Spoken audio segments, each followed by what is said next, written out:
What is up guys? You are watching the Sampayan Garden and today we'll be doing another video tungkol po sa organic fertilizer na may kita natin sa ating kusina.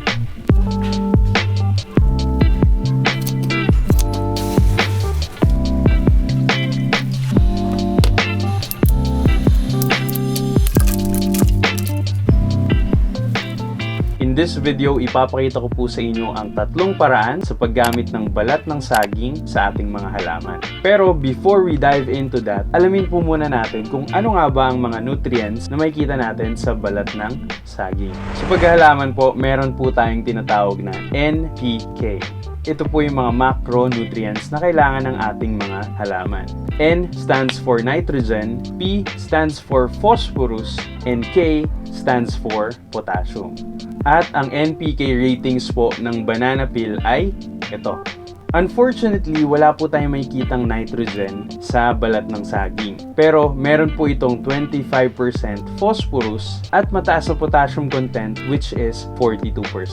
Ibig sabihin, pag ginamit po natin ang banana peel fertilizer sa ating mga halaman, gaganda po ang root system nila. Bibilis ang pumumulaklak at pumumunga nito dahil po yan sa phosphorus. Titibay naman po ang mga sanga ng ating mga halaman ng dahil sa potassium. Kasi it facilitates protein and starch synthesis sa ating mga plants. It also activates enzymes responsible for some functions, tulad po ng pagbukas at pagsara ng stomata. Ito guys, fun fact about plants. Yung stomata, these are like super tiny pores na matatagpuan natin sa mga leaves ng halaman. Hindi siya visible sa ating mata. Kailangan pa natin gamitan ng microscope.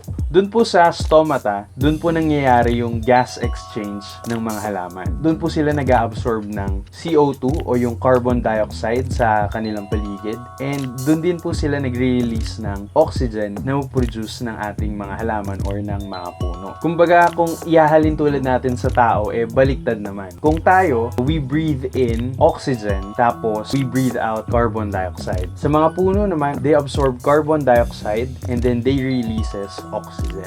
Mapapansin nyo, no, yung symbiosis ng plants and ng humans. Kaya napakahalaga po na meron tayong mga halaman, no, may mga puno tayong malapit kung saan tayo nakatira or yung mga pinupuntahan natin, lalong-lalo na sa mga syudad, no, sa mga cities na sobra yung pollution. Pero yun, medyo lumalayo na tayo, pero yun po, fun fact about plants, yan. So, meron po ako dito nakuwang chart according to Garden Fundamentals. Ito po yung chemical analysis ng banana peel.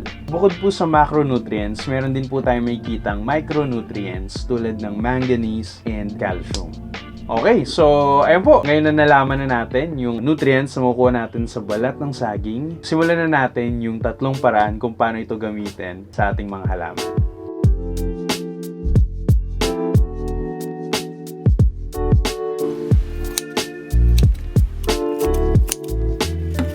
Okay, so unang paraan, ibaon ang balat ng saging, no, sa lupa bago po ito pagtaniman.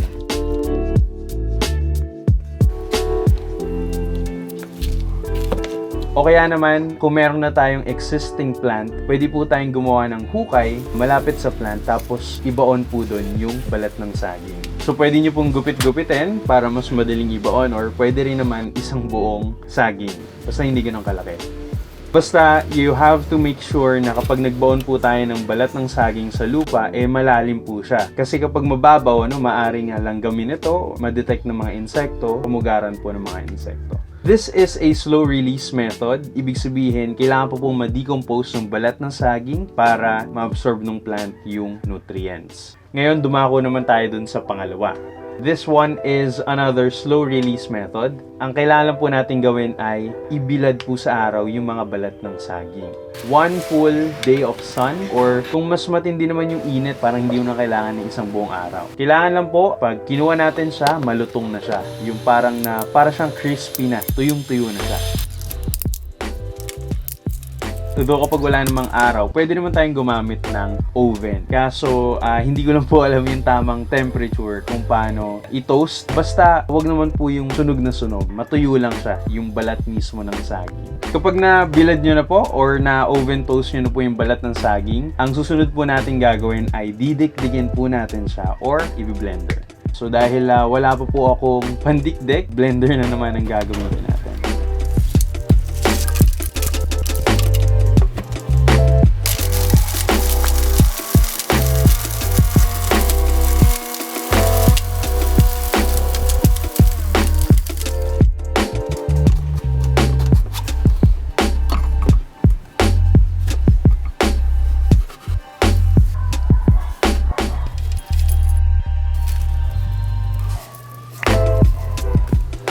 So after nating ma-blend, after natin ma-pulverize yung balat ng saging, ang gagawin po natin ay ibubudbud natin siya sa paligid ng halaman.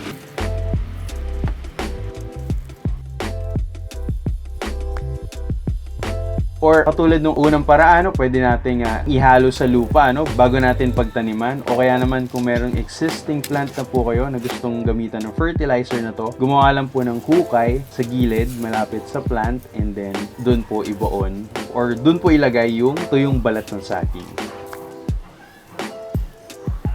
So, yung dalawang nauna, slow release method po sila. Ito naman pong pangatlo, water soluble po siya. Ibig sabihin, mas mabilis po ma-absorb ng plant yung nutrients. For this one, gagawa po tayo ng banana peel tea fertilizer. Gagamit po tayo ng 3 or 4 pieces of banana peels. Pwede po natin siyang gupit-gupitin.